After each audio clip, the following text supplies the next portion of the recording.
Welcome to Tucson Super Regional Reaction and Game 2 preview here with Chris Muller. Before we get started, we're going to jump right into it. But before we get going, I'm going to tell you about the Vault Society. The Vault Society is the Ole Miss Athletics Foundation's push, which is a 5-year commitment of support. Membership starts at $5,000 a year, and there's a benefit chart on the site. I'll tell you that in just a second. All gifts to Ole Miss between now and June 30th will receive triple points.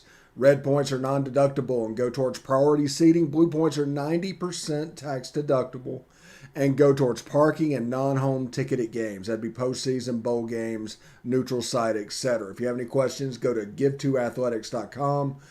Go to give2athletics.com. Ole Miss, a 9-3 loser in Game 1 of the Tucson Super Regional. Arizona takes a 1-0 lead. I'm here with Chris Muller, who is on site in Tucson. How's it going, Chris? Hopefully we get after it tomorrow and even the series. What'd you see on your end? I saw a team that was as advertised offensively. I saw us tentative. I think that's a good word, offensively. It was a little bit tentative.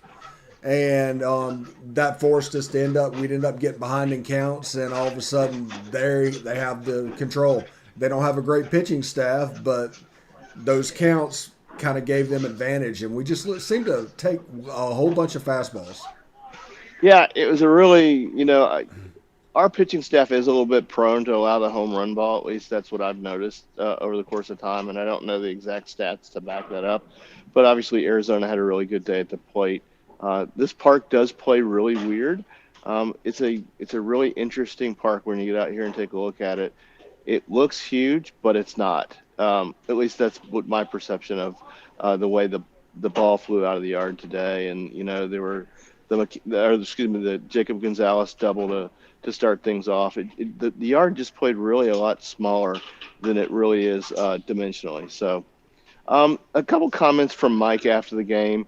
Indicated we just didn't have a good day today. Kind of poor on the mound, didn't really do much to keep Arizona off balance. Really lacked quality stuff. He did mention that Tyler Myers competed and saved the bullpen a little bit. So Derek Diamond took the loss today. Four plus innings pitch. I believe he allowed four runs. Excuse me. Yeah, he gave credit for four. 4 of the 9. Myers went 3 2/3 innings, allowed 5 runs. Obviously, 3 of those were off that double that happened really, really late, and so it may have been that he was just getting a little bit fatigued in that regard. We offensively, we were just like you said, we were just a little off balance and tentative. We only had 3 hits after the first inning, so the first inning was really, really good for us. And on the flip side of that, Arizona didn't score in just 2 innings. So they put runs up in 6 of the 8 innings that they were required to bat. From the first inning perspective, really, I'll just go through that because that's the bulk of our offensive production today. Gonzalez had the leadoff double. A little bit further down the line, Elko got intentionally walked, and obviously the philosophy there was they didn't want to see Elko beat them, which is a pretty solid philosophy when you saw what he's done over the past several weeks. And then Justin Bench hit a double. Obviously, Elko's still not motoring as well as he could be if he had 2 good legs. So he was only able to get to third on that.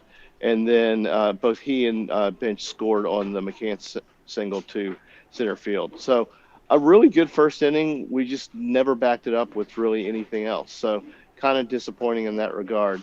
McCants was the only player with multiple hits on the Rebel side of things. And then they just crushed the ball.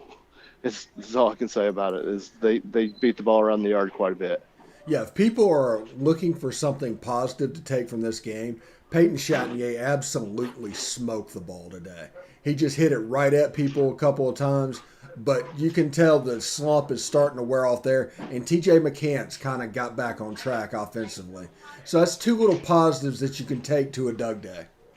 Absolutely, and I think that any positive, especially with a young player like T.J. and Peyton's not that much older than he's a year older, But to hear the crowd chant TJ's name tonight when he got the two big hit or the two hits, it was really nice to see him get acknowledged for that and for the crowd to understand, the slump, maybe whatever you want to call it, that he's been going through. Another note that before we get into tomorrow's game, if you didn't see it, Arizona did have two players suspended. Randy Abasher and Gil Luna were suspended today for the series, so they will not see action out of the Arizona bullpen at all this weekend. Uh, Kind of heard around the ballpark they may have gotten involved in a little bit of a scuffle. I don't know whether that was an internal scuffle or an external scuffle, but needless to say, we're not going to see those two arms this weekend. I believe they're both lefties out of the pen, so that does kind of limit what Coach Johnson's going to be able to do in that regard. Yeah, which would be it wouldn't be a problem really for them until you get to Game 3, and then we're used to those Sunday slugfests. Yeah, and we got to get through Doug Day tomorrow before we can get there. So let's talk a little bit about Doug.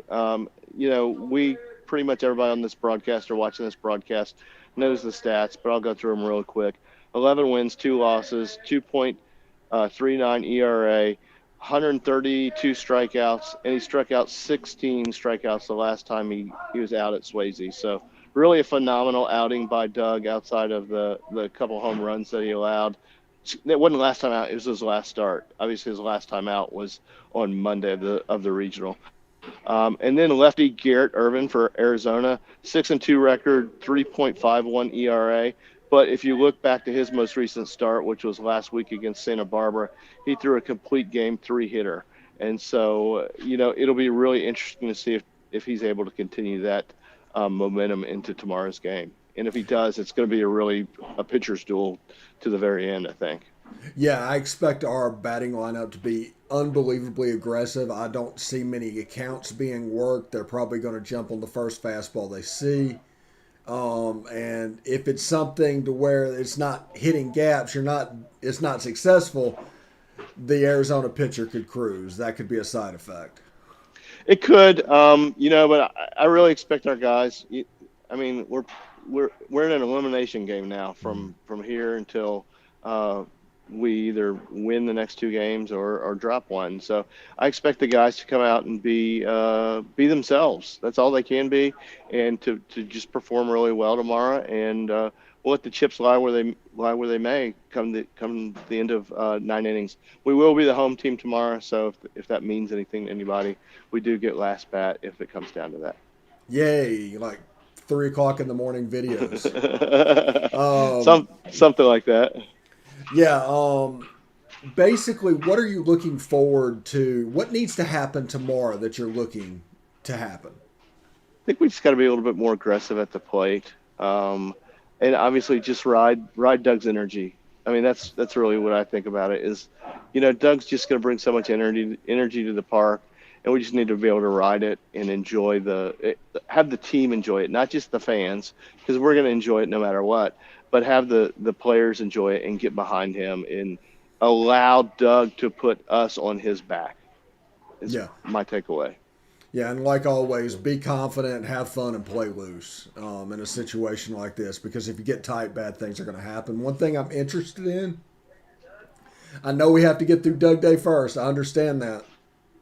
But I want to see if Jack Doherty is in the pen because of us using Tyler Myers, or if Drew McDaniel is the third option, because Sunday has the potential to get really crazy if Doug Day goes well.